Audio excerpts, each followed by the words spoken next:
All right, guys. So I'm joined here by Jason, who's a Perth-based trainer. So Jason, thanks for taking the time out of your afternoon. And maybe why don't you start with a bit more about yourself and how you got into the fitness industry? Yeah, awesome, Connor. Well, thank you so much for putting this on, mate, and it's great to be here. And love your group and everything you're doing so far. So yeah, keep it up, man. Mate, about me. So Jason Dick, I run a gym called Earn the Right. Started, busy running me down, kind of.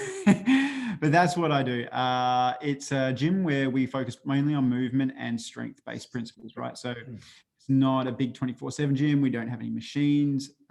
It's all based on strength from the ground up, you could say. Right. How I got to be here.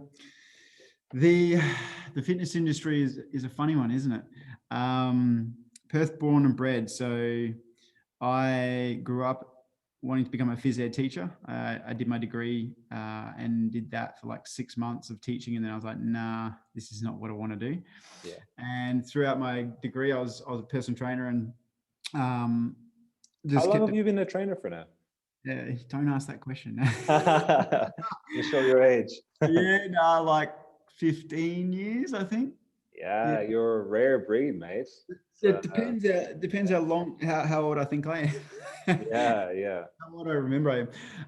Yeah. So yeah, getting on there, 15, 16 years. Did a whole lot of different stuff when I was younger, yeah. I did like all the boxing stuff, all the boxing certs, and used to do football classes, in my Leica and all that sort of stuff, and spin classes, and did the whole outdoor training, did the mobile training, did all the big gym stuff, did a whole lot of stuff. And yeah, through that journey, I thought I knew a lot of stuff. And Mhm. I did know a lot of stuff. Whether it was the right stuff or not, yeah, my body soon told me. So like when I was like 24, lost use of my legs. So my spine subluxed, woke up with it. So couldn't walk when I woke up. And Was that just a result of heavy training and then you just couldn't function as a result of that, or what? there's a yes, but there's like an asterisk to that yes, but yes, it is. It was the combination of a lot of different things, which I'll touch on. And if anything you want to know more about or dive into, then please just like cut in. Sure. Um, yeah. So yeah, at the same time, so I was about 24, 25. The same time, I lost use of my hand as well. So I had to look at things to know that I was holding on to them, and just to have that connection with your brain, being like, is that a part of me? I don't know. It's a weird kind of space, and it took me about 3 to 6 months to learn to walk again. So after that, I basically gave up on training. I gave up on trying because every time I tried to do a workout or just go to the gym, I would always end up with like a niggle or an injury or a pain or something, and I was just like really confused. It was a pretty shit space I was in. So um, I started asking a lot of questions, and for the next I took 2 years off of working out completely. I didn't exercise for 2 years. It took my body that long to kind of get into a space where I was ready to start exploring it again. Mhm. And then after that, the process of exploring it again was asking a lot of questions, right? And the answers that I was looking for were not necessarily the ones that you would traditionally get from the people that you would go to, i.e., physios, practitioners, chiropractors, all that kind of stuff, doctors. So all the answers I was looking for weren't the answers that they could necessarily give me. Um, in my lead up to that space, hmm, like the reason the yes but part is like when I was 15, I actually crashed my bike. I was racing the world titles in BMX, and just in practice, I over cleared the first jump just because it was a 9 meter double. Ended up going about 60 k's an hour, landing on my head first on the other side of the jump, and knocked myself out. Had to go to hospital. They picked me up and walked me off, which you're apparently not supposed to do. Mhm. Um, and they thought I cracked my hips. So it was a significant impact. And I was 15, so I still rolled around the track over the weekend. I didn't actually race, but I still rolled around the track and, just experienced it. But yeah, it was pretty shit. I couldn't ride my bike for 3 months after that, and tried to play football, and it was just a downhill, injury after injury from there on. Mhm. And no amount of practitioners that I saw would ever really be able to tell me what was going on, because I had so many things going on just from a lot of different little different injuries. I say little, but they're like big in the scheme of things. When, if you roll your ankle and you tear bone off your ankle, that's a pretty significant injury. When you're 15, 16, that's just what you do, right? you just keep going. So yeah, then I flew to the US a couple of times. Asking, there's some of the coaches over there, some of the coaches are writing out S&C and movement books. I reached out to them and just started asking a lot of questions and getting some great answers. There's some amazing people in Perth here, some world-class people in Perth. So I was fortunate enough to become friends with some of them as well, and run some workshops with them as well, which was cool. And that's where I learned a lot of different concepts, different principles, which then enabled me to start to put together my own puzzle, and answering a lot of the questions. And in that process, then also being able to do that for a lot of other people, like yourself. You do that for a lot of people. It's just understanding these movement concepts, movement principles, and what good movement should look like to start with, I think. And yeah, then it just becomes a practice, becomes a habit, right? And Yeah. mm, So that's a pretty significant injury background, mate. That's crazy. Like, so that's why your body kind of broke down at 24, because since that serious accident at 15, it just wasn't right after that. yeah, so after the BMX, I tried to play football. Well, I did play football until about 19, 20. And then I kept tearing my hip flexors. So every training session, I used to have to lift my legs back into the car to drive home, which wasn't fun when you're driving a manual. And so after a couple of years of doing that, trying to play football, that's what I mean by trying. I was like, it was suffering through it. I gave up that, and then I realized that I could run in a straight line, and my hips were fine, and I could ride a bike.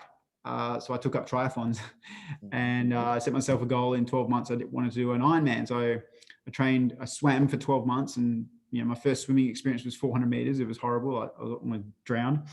And then built up to 4Ks in the 12 months, and then in that process, about 2 months out from the Ironman, I tore a rotator cuff in my shoulder, and that was my first real proper shoulder issue, or shoulder injury that I knew I had. And then after the Ironman, I realized I didn't have any lat on this left side. So I took up bodybuilding, and 25, 26-year-old male, I was like, yeah, that's what you do. I'm pretty sure that's a rite of passage for a lot of guys. Get huge. Yeah, you just want to get, you want to test yourself big and strong. Yeah. Strongest years are coming at you. You got to be ready for them. I did the bodybuilding stuff, not to get up on stage, just to see how big and strong I could get. Right. I got to a place where I was like 82 kilos and about 6% body fat. And I was just like really malnutrition,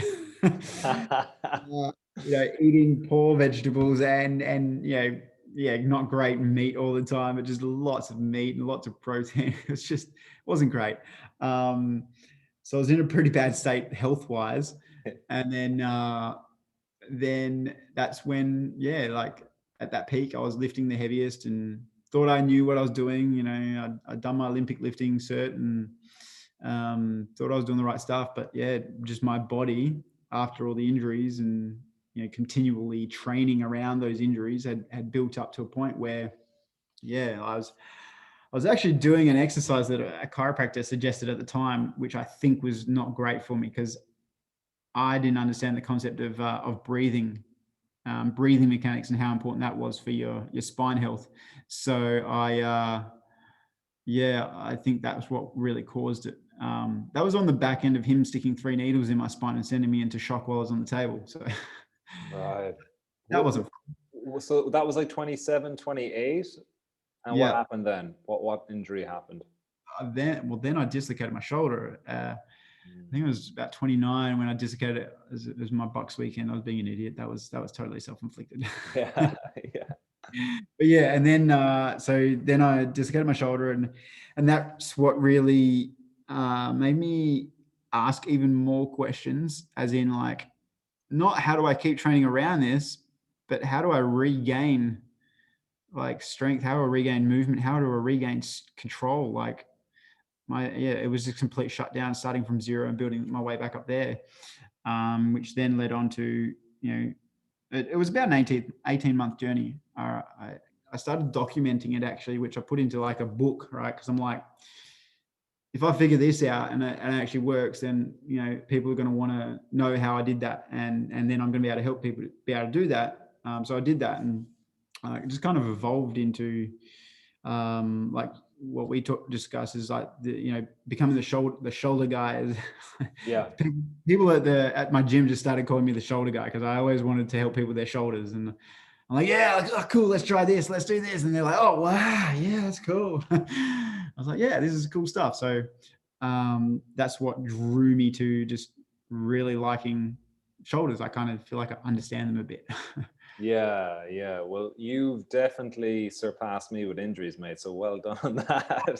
Thought I had a lot of injuries, but like I think the big thing is once you get injuries and you want to stay active, like that's where you get real knowledge because you fix yourself and then you apply it to clients as well. So why don't we talk a bit more about your clients? So I know you run the gym and you do online stuff as well. So in the gym it's more, you said, from the ground up, so maybe explain to people what you mean by that, and maybe the types of clients that you feel you serve best. You can go into detail about that as well.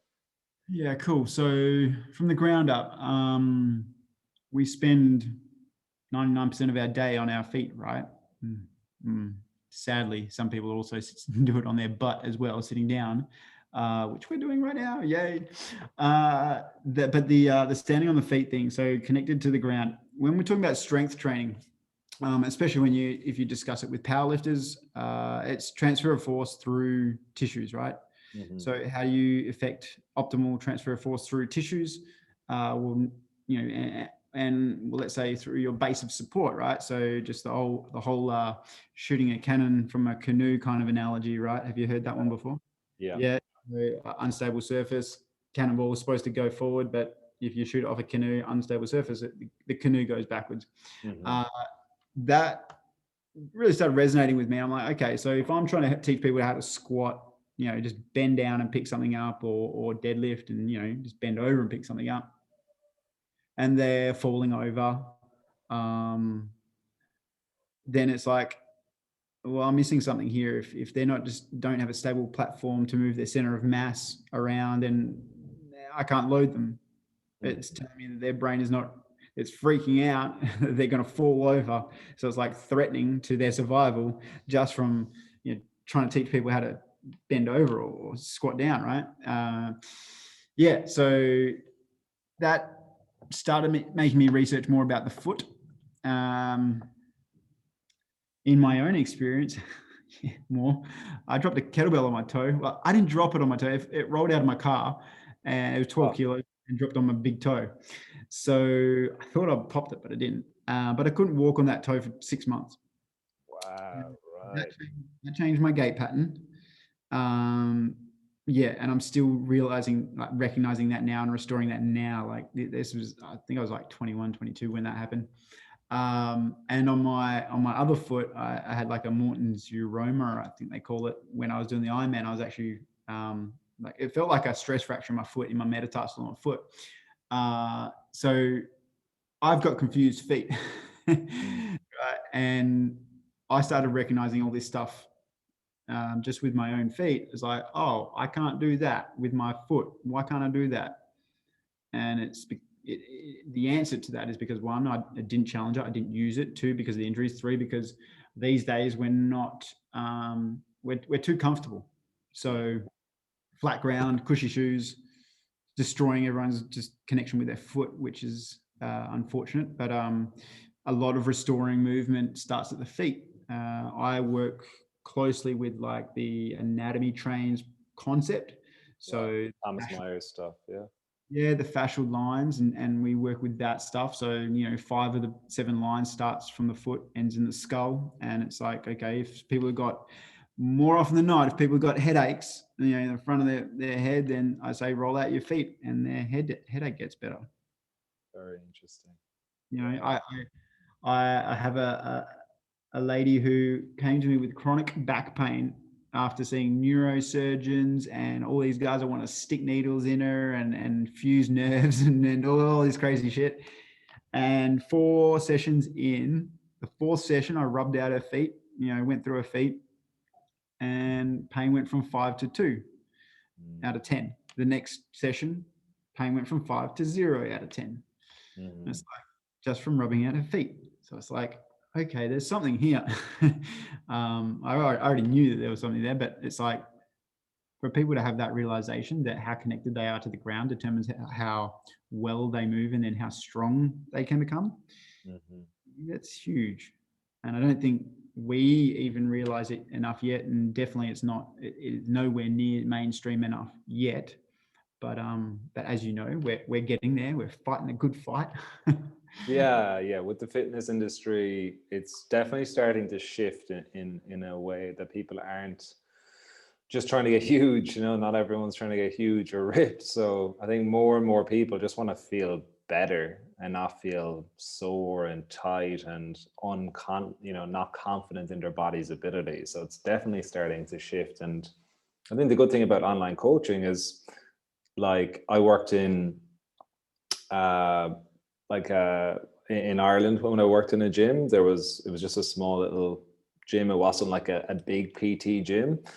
So I never really understood the whole gym culture until I came to Melbourne and I worked in fitness first. And it was like, oh, I get it now. I get why people are not really wanting to come to this place, because it's such a, like, it would be very intimidating for new people, but it's also very much like you're either love training all the time and are like super fit and just really into fitness, or you're not really welcome. And it can understand why a lot of people would be put off by it. So yeah, it's definitely good with the more and more people coming in through online, because they can train at home, they can do their own thing, and feel more comfortable, I think, is the big thing as well. And I guess that's why the independent gyms like yourself as well be much more welcoming and kind of open. And I guess there's that sense of community as well in independent gym. Yeah, I think like what you said at the start about people not wanting to get big and huge. I think for so long the fitness industry was selling that as the thing. Yeah. I think a lot of people have done that. In my experience, a lot of people have tried that, but they're just learning a lot quicker that that's not what they want to do. Yeah. Because of that model of like you're either in it 5 days a week or you're not.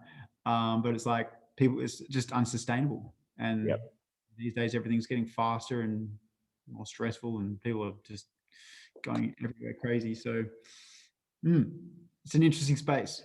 Yeah. So looking at the people that you normally work with, what would you say is the common, maybe just tell like who is the kind of normal kind of day-to-day client that you work with, and maybe what's the common issues, problems, roadblocks that they run into? Well, me specifically, I work with a lot of people with shoulder issues. So that can be anyone from 15-year-olds up to 60-year-olds, 70-year-olds.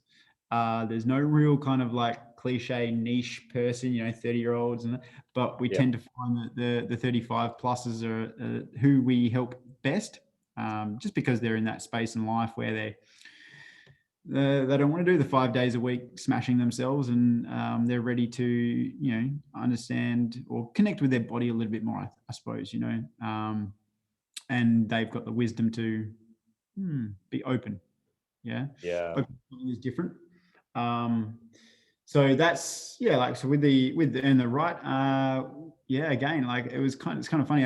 Today I was just looking at, I was thinking exactly like, oh, look at these guys, man, this is amazing. I had like this 60-year-old lady who's quite overweight, and and she's doing her thing. And then I've got this 6-foot guy who's like, he's a security dude. He's just muscle. He's a ball of muscle.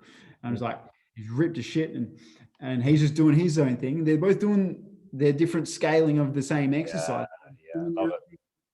And I'm just like, this is wicked, you know. Like normally in a normal gym, when would you ever get a 60-year-old lady doing a similar movement to a 6'4" guy? You would never see that. They wouldn't even stand near each other in a normal gym, right? So that's what I love. I just love that we get these people that are ready to learn, ready to discover, and looking for a different way to do it. Yeah. For me, like earn the right, what that's about is when I was in the US, one of the coaches, he was like, there's so many guys out there that just not earning the right to lift the weights they are. I was like, oh, man, you got me. Yeah. I was on the plane on the way back. I'm like, oh man, he was so right. He got me. Just how did he know that? So that's what I came back from the US. I'm like, yep, that's the name. That's all I'm doing. Very good. To earn the right to lift it, Yeah. Full rep range, full depth, or to the depth that you can. And it makes such an impact. And with those people, I know you're saying about the older lady, the younger guy, or the guy who's not as old as her, and just very different levels. Yes. Do you see a pattern with people, regardless of what they're looking to achieve, that the challenge that kind of repeatedly comes up that you need to reinforce with them? Breathing. Right. Do you want to explain that to people? It's like I'm breathing right now. It's easy. So yeah, totally not. I'm doing it. I'm doing it right. I've been doing it for years. Yeah, I've been doing it since the very beginning. Yeah. So actually, kids breathe a lot better than what we do to start with. So, you watch babies breathe, they're always belly breathing. I'll explain. So like you got your sympathetic and parasympathetic nervous systems, which is why we breathe different ways. So your sympathetic nervous system, which is your flight or fight, it's like, ready to go, ready to fight. That's your, right? You're getting ready for action. Parasympathetic nervous system, breathing in through the nose, the nasal breathing, the diaphragmatic breathing, or in and out of your nose, either. So if you're only doing one, or if you're only able to do one, as in, let's say, sympathetic breathing, then you're using your neck muscles, you're using your shoulder muscles to breathe every single breath you take, right? So we breathe 20 to 30,000 times a day, depending upon what you do. So if I'm asking somebody to change their body, their life, their stress levels, whatever it is, and I need to give them some homework, I'm going to give them some breathing homework to start with, because it's like the thing that they can practice every single day, and it's going to get the most repetition. So if we change that, then everything else will come after that, right? So it's like breathing stress. Yeah. So like a guy that's doing BJJ and he's getting choked out, and he's like, if he's suffocating, then is his response to that, is it a stress response to panic, or is it a calm response to, okay, how can I get out of this? Yeah. Right? Or am I just going to go to sleep? Yeah. You see some guys do, and they're like really in control of that threat response, because they just go. Breathing. So when people are breathing in through their nose, we try to teach that diaphragmatic breathing, and it also goes hand in hand with your transfer of force. So your big bony structure in your pelvis, big bony structure in your rib cage, and how are you connecting those? How are you transferring force through that soft squishy stuff in the middle? And that's like for a boxer, for example, they're throwing punches, they have to throw that force or initiate that from their foot. It's even more so true with them to understand how to breathe and brace if they're throwing a heavy punch, or whatever they're doing. For people in the gym, it's like when you're going to do a deadlift, how are you maintaining this cylinder that you're learning to move around, right? So a stable core is what most people would say, stable core. And learning to use that. And then on the other side of it, it's like, how are you breathing to just pick up your keys? Or aren't you breathing? If you're not breathing, you're telling your body that you're in a state of stress or threat. You're holding your breath. Right. Instead of like yoga principle is put you in a vulnerable position and ask you to breathe. So breathe through it, breathe through that. threatened state or vulnerability. And that's what tells the brain, the nervous system, whether you're stressed or not, which then if you are stressed, then it's going to lock you up. It's going to tighten you up. It's going to protect you, right? Mm-hmm. Versus if you're not in a stressed state, it's going to allow you to express your capacity. And that's what we're always talking about is, okay, how are you breathing to tell your brain that you want access to some good things that you can do, not to prevent you from moving into something that you're about to do. You know, if you're standing on foot and you're balancing and you fall over, well, that's just a little little failure, right? You've fallen over. If you didn't put your foot down, you'd fall on your face. You're going to hurt yourself. Mm-hmm. Your brain's smart. So it's going to tell you, well, the breath is a way that we as coaches can tell whether somebody is in a threatened state in their head or not. Okay, this is really interesting. And I think what would be really helpful for people listening is what would be a really good basic thing that they could actually practice like right now? Crocodile breathing is the simplest thing that we start with. So getting somebody to lay down flat on the ground and just breathing in through their nose and thinking about their belly pressing into the ground as they breathe in. So it's just building that awareness around your cylinder, so around this midsection. So are they face down or face up? Either way, face down is how we start. So they're breathing into the ground. So breathing in and the belly is pressing into the ground. Gotcha. Okay. Yeah. So you'll feel the ground being that equal and opposite force, right? Mm-hmm. So if you push into the ground, it's going to push back. Yeah. Right?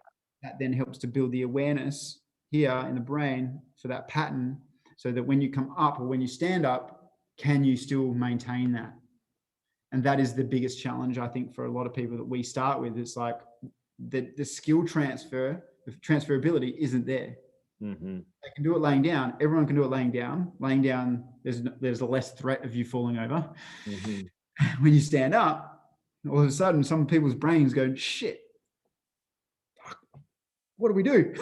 Yeah. They can't breathe. And in through the nose, out through the nose, or in through the nose, out through the mouth? Either. Okay. Yeah, either. Either's fine.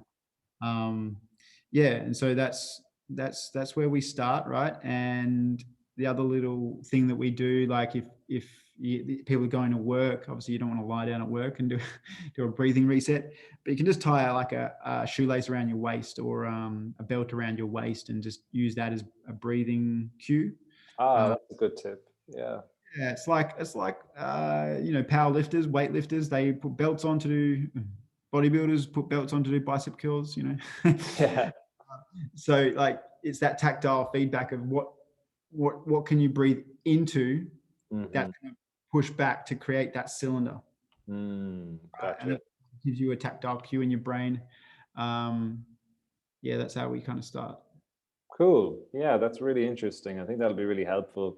I'm going to do that crocodile breath after this call and practice it.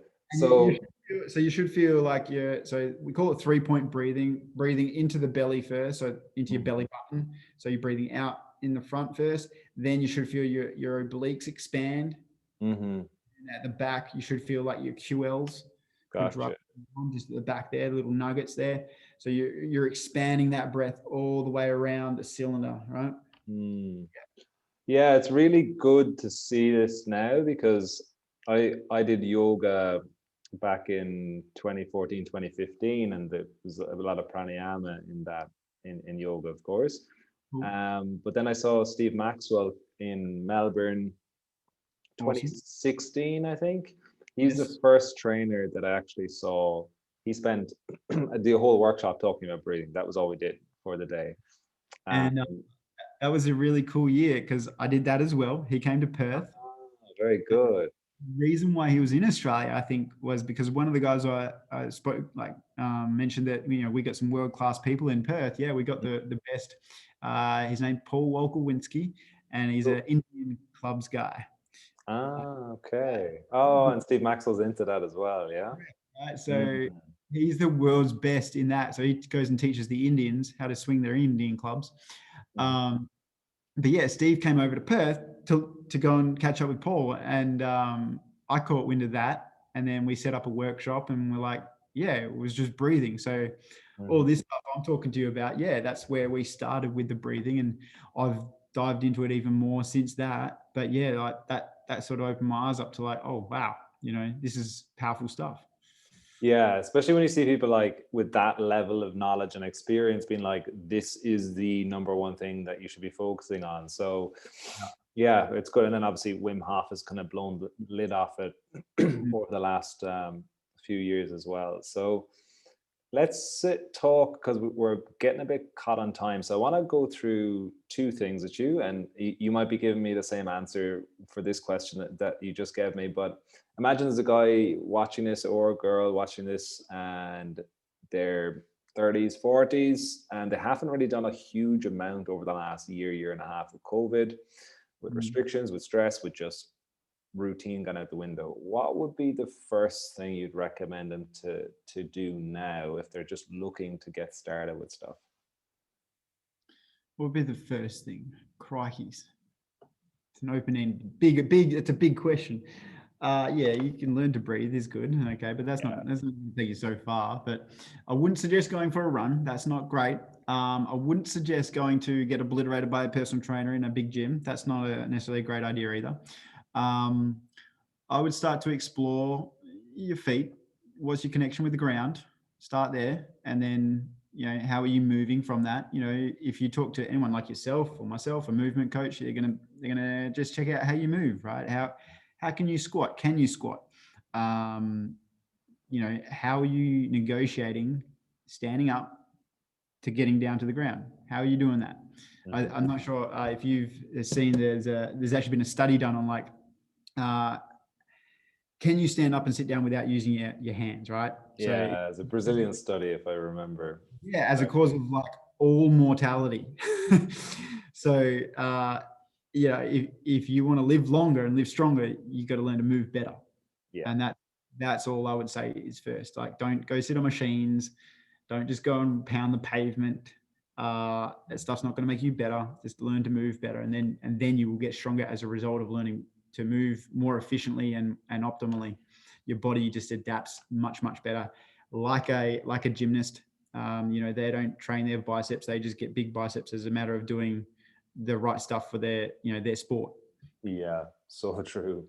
And yeah, really good point there about the longevity. I think that's definitely something that you can kind of gloss over with, doing more repetitions and burning more calories and not actually being able to get up and down off the ground, which is just, it's an essential thing. Or even just sitting on the ground comfortably is another thing that I think people can work on, that definitely struggle with a lot as well. So last question, what's one thing that you maybe really believed in the past and recently over the last year or so you've changed your mind on? Yeah, I love this question, right? And for me, it's knowing or understanding that my muscles are the last part. You just jumped out there, mate. Sorry. I'll say it again. So it's knowing that my muscles are the last part of my movement equation. Gotcha. You're going to have to unpackage that for us. Yeah. So we spoke about the threat response a little bit earlier. Whatever you think about will come about, right? As in, if you enter into a situation or a movement or a position and straight away your brain goes, ooh, this doesn't feel right, or I don't like this. This is going to hurt. And that can be any scenario, like you're at home alone and lights are off or whatever. You're a little bit freaked out, right? It's just a thought. Nothing's changed in your environment, but it's just a thought based on your pre-existing experience. In the body, it will be injury usually, bad experience and scar tissue. So what happens then is the brain perceives that, okay, then it's going to say, in order to stop you from doing what you did last time, or whatever I remember you did last time, and if that was a bad experience, it's not going to let you do that again. It's going to prevent you as best as it can from doing that again. How will it prevent you from doing that? Well, it's going to get information from your skin, from your fascia, from your ligaments, your tendons, and the muscles, the workhorses that respond to all of that. They're the last part of the equation to respond. And that literally all they're designed to do is work. do work. Mm. And that was a big realization for me. Now is like, when I was younger, I was just training my muscles, but if you look at gymnasts, they have strong tendons, they have strong ligaments. You have to have that. That takes years and decades to build. I'm like, oh shit, I can't do that. I'm too old. I missed that window. There's that ego tick. Yeah, okay, can't do that. So I asked myself, where did I go wrong? And it was, well, because I was chasing, building my muscles instead of training my nervous system to respond better to whatever I'm about to enter into and out of, which requires you to train your joints, your joint health. So, because they're communicating bone to bone. And that's strength training. It's how are you communicating information from bone to bone, joint to joint. Yeah. That's it for me. Yeah, mate. Look, we're going to have to jump off, but what's the best way for people to learn more about you? Where are you most active online? It would definitely be Instagram at the moment. Instagram, just check me out on Instagram, Jason Dick, the shoulder guy, and or my Earn the Right business Instagram page as well. That's where we're putting most of our stuff these days. Okay. All right. Awesome, mate. I'll link that stuff when this video goes live as well, okay? No worries, legend, mate. Thank you so much. All right. Good stuff, mate. Cheers.